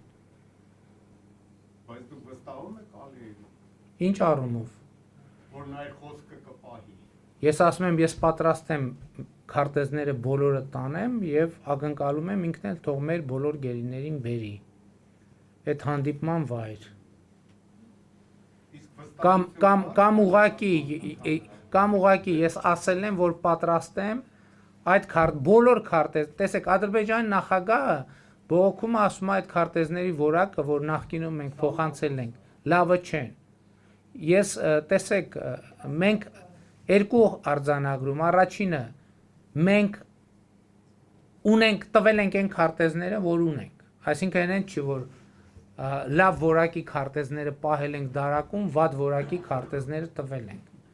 Ես չեմ բացառում եւ նաեւ գիտեմ, որ քարտեզների հետ որակի հետ կապված խնդիր կա, ինչի, որովհետեւ քարտեզի որակը կախված է քարտեզագրողի որակից, նրա պրոֆեսիոնալ հմտությունից, ինչ քարտեզագրել է, այն էլ ունենք եւ մենք այստեղ անկեղծ ենք, բաց ենք եւ որևէ մեկին խաբելու մտադրություն չունենք, որովհետեւ այստեղ խոսքը ոչ միայն Ադրբեջանի մասին է, այլև մեր միջնորդ գործընկերների մասին է, որովհետև տվյալ դեպքում, եթե խոսքը խաբելու մասին լինի, խոսքը ոչ միայն Ադրբեջանի մասին է, այլև այն միջնորդների մասին, որոնք մեր բարեկամ երկրներն են, մեր գործընկերներն են, սա պատվաբեր չի լինի ուղղակի այդ իրավիճակում փորձ անել ինչ որ այլ բան այլ կերպ անել։ Մենք տվել ենք այն քարտեզները, որ ունենք, մենք ուրիշ քարտեզներ նկատի ունեմ արդեն իսկ փոխանցված տեղանքի առումով ուրիշ քարտեզներ ուղղակի չունենք եւ սա փաստ է եւ սա պետքա արձանագրել որպես իրողություն։ Ինչ վերաբերվում է վստահությանը, պարզ է, որ այս իրավիճակում Ադրբեջանը մեզ չի վստահում, մենք Ադրբեջանին չենք վստահում եւ ամբողջ խնդիրը նա է, որ փորձենք փոքր քայլերով այնպես շարժվել առաջ, որ գոնե ինչ որ վստահություն ձևավորվի, այդ վստահությունը ինչու է կարևոր, որպեսզի կարողանանք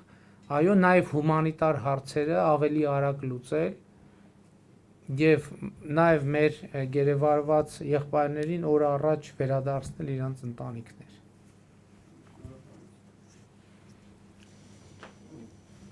Բարի երեկո, բարի գալուս Լիտվա, պարոն վարչապետ։ Շատ ուրախ ենք, որ եկել եք, բնականաբար շարունակելով այդ թեման բնականաբար ցավալի էր, պատերազմը երբ որ սկսվեց, բոլոր հայերը Լիտվայի, բոլորը մասնակցեցին թե հոգով, թե իրենց քայլերով, թե դրամային իրավիճակով, բայց եւ մենք շատ գոհ ենք եւ շատ լավ ստացվեց Հայաստանում, որ ընդունում ենք Հայաստանի ժողովրդի կամքը եւ շնորհավորում ենք ձեզ, որ վարչապետ եք հիմա, բայց կյանքը գնում է առաջ եւ որ ասեցիք ինչով կարող ենք մենք փոքր ենք Լիտվայում, մեր համայնքը փոքր է, բնականաբար Միացյալ Նահանգների կամ Ֆրանսիա չես համատի, բայց մենք շատ հզոր ենք, ասեմ, որ իմանաք ու մենք պատրաստ կանգնած ենք, ինչ որ բանով եթե պետք լինի։ Չէ ուզում հարց տալ, բայց մի քանի հատ հարցերով ինձ մի բան հետաքրքիր, ասենք բժշկական ոլորտում հետաքրքիր է, ինչ նախագծեր ունեք, ոնց եք պատկերացնում ապագա Հայաստանի բժշկությունը, նկատի ունեմ սեփական ապահովագրությունը եւ պետպատվերը, ինչ քանակային կարող է քանակային տոկոս, հետո խոսքը օրինակ աշխատավարձից ինչ տոկոսային հարաբերությունով գնում է պետպատվերին, եւ ինչպես է պատկերացնում դա, որովհետեւ ինչքան ես լսում եմ հիվանդանոց կառուցելը բժշկության սիստեմա եւ կոպիտ ասած մենեջմենտի հետ այդպես մեծ կապեր չունի։ Ոնց է պատկերացնում դա։ Շնորհակալություն, ինչպես ասում են, սա այն դեպքն է, որ պետք է ասել, որ ճիշտ հարցը ճիշտ տեղում է հնչում, որովհետեւ այս այցի ընթացքում մենք պատրաստվում ենք Լիտվայի հետ ստորագրել հուշագիր առողջապահության ոլորտում համագործակցության վերաբերյալ եւ առաջիկայում մեր կառավարության եւ խորհրդարանի պատվիրակություն այցելելու Լիտվա, որպեսզի Լիտվայում առողջապահության ապահովագրության ներդրման փորձը ուսումնասիրի, որովհետեւ մենք մեր նախընտրական ծրագրում գրել ենք, որ 2023 թվականից նաև Հայաստանում պատրաստվում ենք ներդնել առողջապահության ապահովագրությունը, այնպես որ այս իրավիճակում պատրաստվեք, որ էսա մերոնք են ձեզ հարցեր տալու եւ ոչ թե դուք եք, որտեվ իմացա որ դուք մասնագիտությամբ բժիշկ եք եւ Լիտվայում այդ համակարգին ծանոթ եք, մենք հիմա ուզում ենք Լիտվայի փորձը ավելի լավ ուսումնասիրենք, տեսնենք ինչքանով է նա այդ փորձը համահունչ Հայաստանի իրավիճակին, բայց ես պիտի ասեմ նաև, որ վերջին տարիներին առողջապահության ոլորտում շատ էական փոփոխություններ են տեղի ունեցել եւ ես օրինակ շոշափելի դեպքը կուզենայի նշել, որ վերջերս մենք մի քանի միլիարդ դրամի ներդրում իրականացրինք Սուրբ Գրիգոր Լուսավորիչ բժշկական կենտրոնում, որը այդ մասշտաբի թերևս միակ պետական հաստատությունն է, բժշկական հաստատությունն է, եւ որտեղ ժամանակակից ախտորոշման սարքավորումներ չկային, բայց մենք պետական միջոցներից այնտեղ ժամանակակից բոլոր պահանջներին համապատասխանող ախտորոշիչ կենտրոն ենք ստեղծել եւ կարծում ենք, որ իհարկե մասնավոր հատվածը առողջապահության ոլորտի շատ կարեւոր է, բայց պետք է լինի նաեւ պետական հատված առնվազն գների կարգավորման վրա որոշակի ազդեցություն ունենալու համար եւ նաեւ ուզում եմ ընդգծել, որ մենք վերջին տարիներին պետական նախ առողջապահության ոլորտին տրամադրվող գումարներն ենք էականորեն 30%-ով ավելացրել ենք եւ պետպատվերն ենք ավելացրել Տիկին Ավանեսյանը առողջապահության նախարարն Հայաստանի Հանրապետության եւ տեսեք Այս վերջերս շատ մեծ աղմուկ եղավ այն բանի, որ պետպատվերի միջոցները սպառվել են եւ այլն, մարդիկ փորձ էին անում դա քաղաքական սկանդալ դարձնել, բայց պետք է հասկանալ, ինչ է տեղի ունեցել։ Նախկինում Հայաստանում կար մի հատ մեծ խնդրեմ։ Մարդիկ բժշկի չէին դիմում։ Չէին դիմում բժշկի, դիմում էին այն ժամանակ, երբ որ արդեն բանը բանից անցած էր լինում։ Եվ սա բնականաբար շատ լուրջ խնդիրներ էր առ։ Ինչի չէին դիմում մարդիկ, որովհետև գիտեն, որ բժշկի դիմեն պետք է ծախս անեն։ Իսկ իրանք այդ ֆինանսական միջոցները չունեն։ Իսկ երբ որ մենք պետպատվերի շրջանակները լայնացրինք եւ մարդկանց ցույց տվեցինք, որ ոչ միայն ախտորոշման նրանք ովքեր հնարավորություն չունեն, ոչ միայն ախտորոշումը կարող են իրականացնել պետական բյուջեի հաշվին, այլև հետագա բուժումը շատ հիվանդությունների դեպքում, մարդը հասկացավ, որ մենակ ախտորոշումով էլ չի լինում, մարդը ասում է լավ գնացի, ասենք իմ մոտ հիվանդություն ախտորոշվեց, բայց հետո ոնց եմ բուժելու։ Իսկ հիմա տեսնում են, որ եւ կախտորոշվի եւ կբուժվի պետության կողմից, եւ այդ զսպանակը, որ երկար տարիներ սենց զսպվել է, միանգամից բացվեց եւ մարդիկ գնացին դեպի բժշկական հաստատություններ մեծ ծավալով, կանխատեսվածից ավելի մեծ ծավալներով եւ այդ հնարավորություններից լիարժեք օգտվեցին։ Այդ որ այդ հսկայական միջոցները սպառվել են, դա ճիշտ է, հիմա իմիջիայլոց մենք լրացրել ենք, չէ՞, ամեն ինչ, լրացուցիչ միջոցներ ենք տրամադրել։ Դա լավ բանի նշան է նաեւ, նշանակում է մարդիկ ռեալ գնացել են, բուժվել են, այդ իրանց պետության կողմից իրենց առաջարկող ծառայությունը, ռեալ ծառայությունը, մարդիկ գնացել են, ստացել են այդ ծառայությունը։ Բայց իհարկե առողջապահության ապահովագրությունը անխուսափելի քայլ է եւ մենք հիմա նաեւ ինքնաթիռի մեջ այդ հարցն ենք քննարկում, բայց դեռ այդպիսի հստակ որոշումներ չունենք, կուսումնասիրենք Լիտվայի փորձը, այլ երկրների փորձեր կտեսնենք, թե ինչքանով է համադրելի դա մեր փորձի հետ եւ որոշում կայացնենք եւ իհարկե ձեր նման մեր հայրենակիցների ներգրավվածությունը շատ կարեւոր է, շատ ուրախ ենք, որ դուք էլ կարող եք այդ թեմայով մեզ խորհրդատվություն տալ եւ մենք շատ ուշադիր կլինենք ձեր տված խորհուրդները կփորձենք